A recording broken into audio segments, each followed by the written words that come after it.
किन्नर दो टाइप के होते हैं, कुछ सेक्स वर्क्स भी करते हैं। इंसान के पास रोटी कपड़ा मकान ही नहीं होगा तो पढ़ाई कहाँ से करेगा। मेरा नाम जयंती ठाकुर है।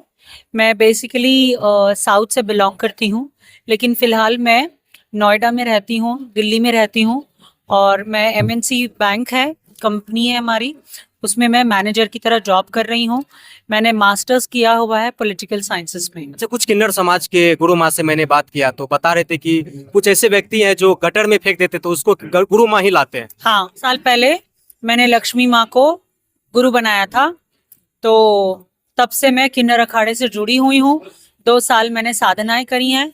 उसके बाद माँ भगवती की कृपा से लक्ष्मी माँ ने मुझे महंत की पदवी दी है अच्छा, अखाड़े में। इस अखाड़े में अभी कितने किन्नर लोग हैं?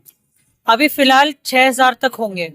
6,000 इसमें? हाँ, अच्छा, घर परिवार के याद आते हैं? आती है, मेरे घर वालों से बात भी होती है।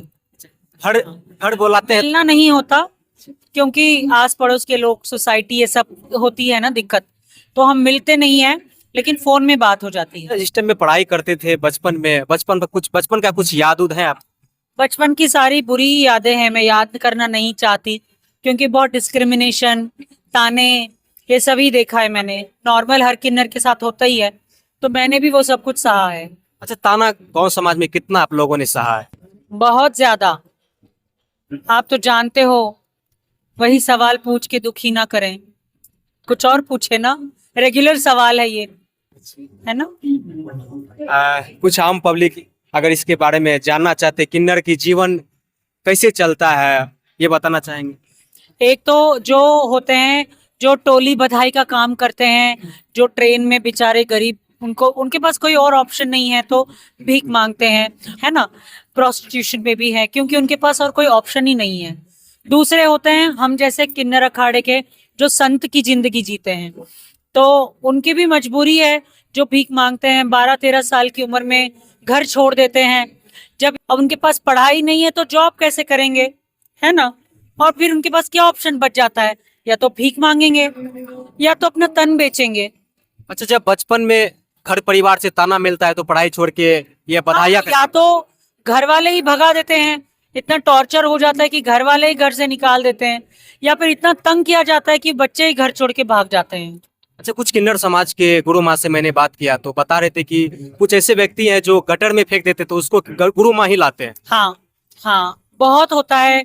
कूड़ेदानों में छोड़ जाते हैं, हमारे अखाड़े के दरवाजे पे भी छोड़ के चले जाते हैं छोटे छोटे बच्चों को, तो उन सब की पालन पोषण हमारी गुरु करती है। अच्छा, आपके घर में कितना उम्र तक आपको घर में पाल पोस कर रखे थे? मैंने तो ग्रेजुएशन करी है, डिग्री वगैरह करने के बाद इनिशियल मैंने 2-3 साल जॉब भी करी थी, लेकिन उसके बाद मैंने फिर घर छोड़ दिया। अच्छा, हर किन्नर जो है अपने घर परिवार छोड़ देते हैं, क्यों छोड़ना होता है? यही तो दिक्कत होती है क्योंकि घर में, फैमिली में और भी तो लोग होते हैं, बड़े भाई बहन, बहन की शादी होती है, बहन के ससुराल वाले होते हैं, वो लोग भी ताना कसते हैं कि आपके घर में तो किन्नर है। ये सब बातों की वजह से घर छोड़ना ही पड़ता है। अच्छा, भाई बहन भी होंगे, भाई बहन होंगे, शादी मतलब समारोह में बुलाना चाहेंगे या बुलाते होंगे तो आप जाते हैं? नहीं, बुलाया ही नहीं जाता। तो बुलाया नहीं जाता, ऐसा क्यों, कुछ बताना चाहें? भाई की शादी मैंने अटेंड नहीं करी, बहन की शादी मैंने अटेंड नहीं करी। बस फोन में इंफॉर्मेशन मिल जाता है, मैं फोन में ही विश कर देती हूँ, और क्या। अभी आप किस रूप में हैं? अभी ये वेशभूषा, आज शनिवार है ना, तो मैंने सोचा आज थोड़ा अघोरी रूप किया जाए, तो इन जटाएं वगैरह लगाई हैं। अच्छा, किन्नर असली नहीं है ये जटाएं, आर्टिफिशियल हैं, और मैंने बस फैशन के लिए लगाई हैं। मैं कोई अघोरन नहीं हूँ, मैं लोगों को बेवकूफ नहीं बनाती, अंधविश्वास नहीं फैलाती, क्योंकि मैं खुद पढ़ी लिखी हूँ। हालांकि देख सकते हैं, आपका नाम? जयंती। जयंती दीदी किन्नर समाज से हैं। किन्नर अखाड़े में हम लोग आए न्यूज़ कवर करने के लिए, लोगों को बधाइयाँ देते हैं। अच्छा, कुछ समाज में बताया जाता है कि किन्नर की दुआएं लगते हैं। हाँ, आपको पता होगा रामायण में जब प्रभु राम वनवास के लिए जा रहे थे, तो अयोध्या अयोध्या के सारे नर नारी और किन्नर, सारे लोग उनके पीछे पीछे वन में जा रहे थे। तब प्रभु राम कहते हैं, जैसे हम जनरली इंग्लिश में बोलते हैं लेडीज एंड जेंटलमैन, ऐसे बोलते हैं ना, तो भगवान राम ने भी यही बोला कि सारे स्त्री पुरुष अपने घर लौट जाएं। तो भगवान राम ने बोला स्त्री और पुरुष, किन्नरों का नाम नहीं लिया। तो किन्नर वहीं रुक गए, अयोध्या के बॉर्डर पे, ठीक है। और वो 14 साल तक भगवान राम का वहीं वेट करते रहे। जब तो 14 साल के बाद भगवान राम लौट के आए, उनको पता चला, तो भगवान राम ने खुश होके किन्नर समाज को यह आशीर्वाद दिया कि आपका समाज कलयुग में जिसको भी आशीर्वाद देगा वो जरूर पूरा होगा, और जिसको भी आप श्राप भी देंगे तो वो भी पूरा होता है। लेकिन एक क्या कहते हैं, गलतफहमी भी है लोगों में। आजकल मैं देखती हूँ रोडों पे जो बधाई वगैरह टोली वगैरह करने वाले होते हैं, वो लोग पैसे मांगते हैं कि 100 दे दो, 200 दे दो। अब किसी के पास होते नहीं है, कोई 10-20 दे देता है, तो उन लोग को कोसते हैं, उनको गाली देते हैं, श्राप देते हैं। तो वो श्राप नहीं लगता, ठीक है। जबरदस्ती का श्राप नहीं लगता है। जब आप किसी की आत्मा दुखाते हो, जब आप इसका किसी का दिल दुखाते हो, किसी के आंख से आंसू निकालते हो, वो श्राप जरूर लगता है, दिल से हाय निकलती है। लेकिन जबरदस्ती अगर कोई आपसे झगड़ा करके, जबरदस्ती पैसे मांग के उसके लिए आपको श्राप देता है, तो वो श्राप नहीं लगता, डरने की जरूरत नहीं है।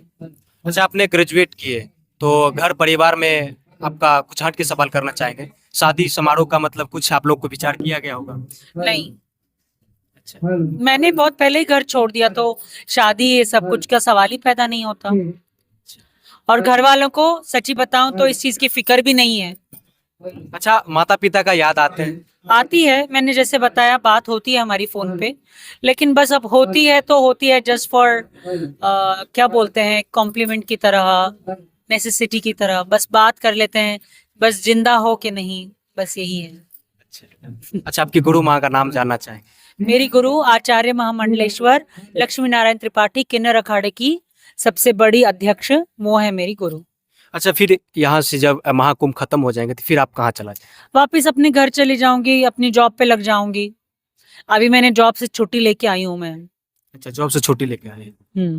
हालांकि आप लोग किन्नर समाज के बारे में क्या सोचते हैं, और अपना अपना कमेंट सेक्शन जरूर दे, और अपना अपना कमेंट सेक्शन। आप देख रहे थे भारत एक दौर के साथ, मैं शशिकांत, मैं आपसे विदा लेता हूँ, तब तक के लिए जय हिंद, धन्यवाद।